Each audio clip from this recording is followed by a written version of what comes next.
ಹುಸೇನ್ ಸಾಹೇಬರು, ನಾರಾಯಣ ಸ್ವಾಮಿ ಅವರು, ನಮ್ಮ ಹಿರಿಯರಾದಂಥ ವೆಂಕಟಣ್ಣವರು, ನಮ್ಮ ಏಜೇಜ್ ಅವರು, ನಮ್ಮ ವಾಸು ಅವರು, ನಮ್ಮ ಮಣಿಯಣ್ಣವರು, ಕೂಡ ಮಣಿಯಣ್ಣವರು ಆಗಿರ್ಬೋದು. ಅದೇ ರೀತಿ ನಮ್ಮ ಪಟೇಲ್, ಸಂಪತ್ ರಾಜೇಶ್, ಅದೇ ರೀತಿ ನಮ್ಮ ಮಾಧ್ಯಮದಲ್ಲಿ ನಮ್ಮ ಹಿರಿಯರಾದಂಥ ಉಮಾಶಂಕರಣ್ಣ, ನಮ್ಮ ಕೂಡ ನಮ್ಮರಾದ ಮಣ್ಣಣ್ಣವರು ಎಲ್ಲರೂ ಇವತ್ತು ಈ ಕಾರ್ಯಕ್ರಮ ಭಾಗವಹಿಸಿದ್ದೀರಿ.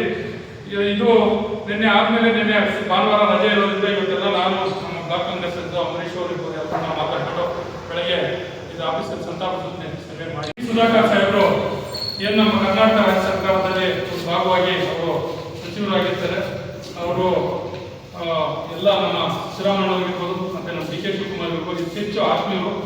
ಅದೇ ರೀತಿ ಆ ಜಿಲ್ಲೆಯ ಅವರು DCC ಬ್ಯಾಂಕ್ ಅಧ್ಯಕ್ಷ ಕೂಡ ಈಗ ಹಾಲಿ ಅಧ್ಯಕ್ಷ ಕೂಡ ಆಗಿರ್ತಾರೆ. ಅವರು ಸರ್ಕಾರ ಕ್ಷೇತ್ರದಲ್ಲಿ ಕೂಡ ಅವರು ತುಂಬ ಬೆಳಗುತ್ತಿದ್ದಾರೆ. ಅದೇ ರೀತಿಯಲ್ಲಿ ನಮ್ಮ ಕೃಷ್ಣಪ್ಪರ ಮಗಳಿದ್ದಾರೆ, ಅವ್ರ ಮೇಲೆ ಹಿರಿಯೂರು ಕ್ಷೇತ್ರದಲ್ಲಿ ಅವರು ಮೊನ್ನೆ ಎಲೆಕ್ಟ್ ಆಗಿ ಅವರು ಮೊದಲನೇದಲ್ಲಿ ನಿಷ್ಠರಾಗಿ ಯಾವುದೇ ರೀತಿ ಕಳಂಕ ಇಲ್ಲದೆ ಅವರು ಎಲ್ಲರದ್ದು ವಿಶ್ವಾಸವಾಗಿ, ಉದಾಹರಣೆಗೆ ನಮ್ಮ ಕೋಲಾರ ಶಾಸಕರ ಹೆಚ್ಚಿನ ವಿಶ್ವಾಸವಾಗಿರ್ಬೋದು, ನಮ್ಮ ಚಿಕ್ಕಬಳ್ಳಾಪುರ ಸುಧಾಕರ್ ಹತ್ರ ಆಗಿರ್ಬೋದು, ನಮ್ಮ ನಜೀರ್ ಸಾಹೇಬ್ ಹತ್ರ ಆಗಿರ್ಬೋದು, ನಮ್ಮ ಕೋಲಾರ ಕ್ಷೇತ್ರದಲ್ಲಿ ಶಾಸಕರ ಬಗ್ಗೆ ಹೆಚ್ಚಿನ ಅವರಿಗೆ ವಿಶ್ವಾಸ.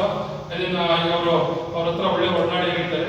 ಯಾವಾಗ ನಾವು ಶ್ರದ್ಧಾಂಜಲಿ ಸಭೆಯಲ್ಲಿ ಭಾಗವಹಿಸಿದ್ದಾರೆ ಕಾಂಗ್ರೆಸ್ ಪಕ್ಷದ ಎಲ್ಲ ಪ್ರಮುಖ ನಾಯಕರೇ, ಹಿರಿಯ ಮುಖಂಡರೇ, ಬಹುಶಃ ಸುಧಾಕರ್ ಅವರದ್ದು ಅವರದೇ ಉನ್ನತ ನಡೆದಂತೆ ತಮ್ಮದೇ ಆದ ವ್ಯಕ್ತಿತ್ವ ಮತ್ತು ಸ್ವಾಭಿಮಾನವನ್ನು ರಾಜಕಾರಣದಲ್ಲಿ ಗುರುತಿಸ್ಕೊಂಡು ಬಂದಿರ್ತಕ್ಕಂಥವ್ರು.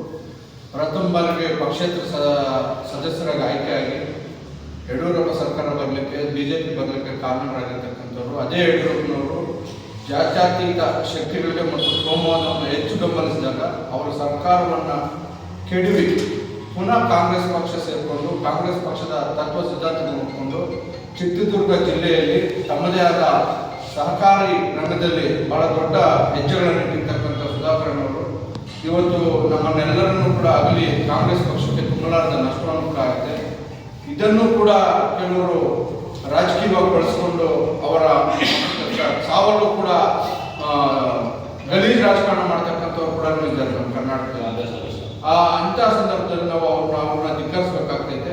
ಸುಧಾಕರಣ್ಣವರ ಪ್ರತಿ ಹೆಜ್ಜೆ ಕೂಡ ಸ್ವಾಭಿಮಾನದ ನಡೆ. ಸ್ವಾಭಿಮಾನಕ್ಕೆ ಧಕ್ಕೆ ಆದಾಗ ಪ್ರತಿ ಬಾರಿ ಅದು ಯಾರೇ ಇದ್ರೂ ಕೂಡ ಅವ್ರ ಜೊತೆ ಸೆಣಸಾಟ ಮಾಡಿ ಅಲ್ಲಿಂದ ಹೊರಬಂದು ರಾಜಕಾರಣ ಮಾಡಿ ಗೆದ್ದು ತಿರ್ಗಾ ಬಂದಿರತಕ್ಕಂಥದ್ದು ಅವರ ಇತಿಹಾಸ.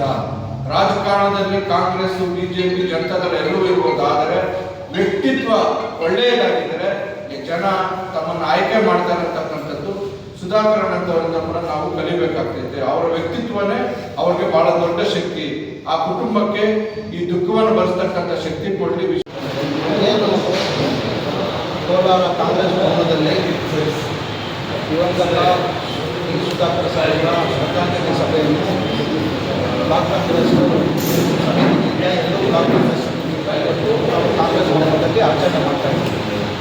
ವಿಶೇಷವಾಗಿ ಏನಂದರೆ ದಿನಾಂಕ 28 ಮಾರ್ಚ್ 28ರಂದು 1961ರಲ್ಲಿ ಕನ್ನಡ ನಾಡಿನ ಜೈನ ಕುಟುಂಬದಲ್ಲಿ, ಜೈನರಲ್ಲಿ ಗುಜರಾತಿಗಳು ಬರ್ತಾರೆ, ನಾರ್ತ್ ಇಂಡಿಯನ್ಸ್ ಬರ್ತಾರೆ, ಆದರೆ ಇವರು ಅಪ್ಪಟ ಕನ್ನಡಿಗರು. ಕನ್ನಡ ನಾಡಿನ ಜೈನ ಕುಟುಂಬದಲ್ಲಿ ಜನಿಸಿ ವಿಶೇಷವಾಗಿ ಸಹಕಾರ ಕ್ಷೇತ್ರದಲ್ಲಿ 18 ವರ್ಷಗಳ ಕಾಲ ಜಿಲ್ಲಾ DCC ಬ್ಯಾಂಕ್ ಅಧ್ಯಕ್ಷರಾಗಿ ಕೋಆಪರೇಟಿವ್ ಲೈನಲ್ಲಿ ಅವ್ರದೇ ಆದಂಥ ಛಾಪು ಮೂಡಿಸಿ 4 ಬಾರಿ ಶಾಸಕರಾಗಿ ಚಳ್ಳಕೆರೆಯಲ್ಲಿ ಜನಿಸಿದ ನಂತರ ಚಳ್ಳಕೆರೆ ಮತ್ತು ಹಿರಿಯೂರು 2 ವಿಧಾನಸಭಾ ಕ್ಷೇತ್ರಗಳಲ್ಲಿ ರಿಸರ್ವ್ ಆದಾಗ ಹಿರಿಯೂರು ವಿಧಾನಸಭಾ ಕ್ಷೇತ್ರದಲ್ಲಿ 4 ಬಾರಿ ಶಾಸಕರಾಗಿ ಆಯ್ಕೆಯಾಗಿ ಅವ್ರದೇ ಆದಂಥ ಕೊಡುಗೆಯನ್ನು ಕಾಂಗ್ರೆಸ್ ಪಕ್ಷಕ್ಕೆ ಕೊಟ್ಟಿದ್ದಾರೆ. ಇವತ್ತು ಕರ್ನಾಟಕ ಪ್ರದೇಶ ಕಾಂಗ್ರೆಸ್ ಸಮಿತಿ ತುಂಬಲಾರದ ನಷ್ಟವನ್ನು ಅನುಭವಿಸಿದೆ. ಸುಧಾಕರ್ ಸಾಹೇಬರನ್ನ ಕಳ್ಕೊಂಡು ಅವರು ಮೊಣಕಾಲಿನ ನೋವಿನ ಶಸ್ತ್ರಚಿಕಿತ್ಸೆಗೆ ಒಳಗಾಗಿ ಆಸ್ಪತ್ರೆಗೆ ದಾಖಲಾಗಿದ್ದು, ಕಡೆಗೆ ಅದು ಲಂಗ್ಸ್ ಇನ್ಫೆಕ್ಷನ್ ಆಗಿ ಕಡೆಗೆ ಅವರು ನಮ್ಮನ್ನೆಲ್ಲ ಅಗಲಿದ್ದಾರೆ. ದೇವರು ಅವರ ಕುಟುಂಬಕ್ಕೆ ಮತ್ತು ಅವರ ಕುಟುಂಬದ ಸದಸ್ಯರಿಗೆ, ಕಾಂಗ್ರೆಸ್ ಪಕ್ಷದ ಕಾರ್ಯಕರ್ತರಿಗೆ ಎಲ್ಲರಿಗೂ ಸಾಂತ್ವನ ಇದು ಶಾಂತಿ ಅಂತ ಹೇಳ್ಬಿಟ್ಟು ಅದರ ಜೊತೆಗೆ ಪ್ರದೇಶ ಕಾಂಗ್ರೆಸ್ ಸಮಿತಿ ಮತ್ತು ಕರ್ನಾಟಕ ರಾಜ್ಯ ಸರ್ಕಾರ 2-3 ದಿನಗಳ ಶೋಕಾಚರಣೆ ಈಗಾಗಲೇ ಘೋಷಣೆ ಮಾಡಿದ್ದಾಗಿದೆ. ಅದರ ಜೊತೆಗೆ ನಮ್ಮ ಸ್ನೇಹಿತರು ಹೇಳ್ದಂಗೆ ಭದ್ರಾ ಮೇಲ್ದಂಡೆ ಯೋಜನೆ